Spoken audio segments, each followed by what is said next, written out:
Here I've got Motorola Moto G8 Plus, and let me show you how to invert colors on the following device.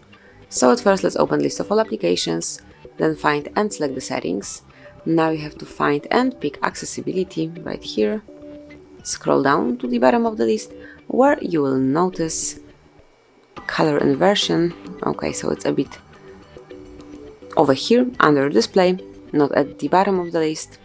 And once you click on the color inversion, you can see that the colors in all device has been inverted. Everything, as you can see, is changed. And if you would like to go back to the normal mode, to the normal colors, just pick accessibility one more time and click on color inversion just again. And that's it. As you can see, now we are back in the normal mode with the proper colors. So this is it. That would be all. This is how you can invert colors in your Motorola Moto G8 Plus.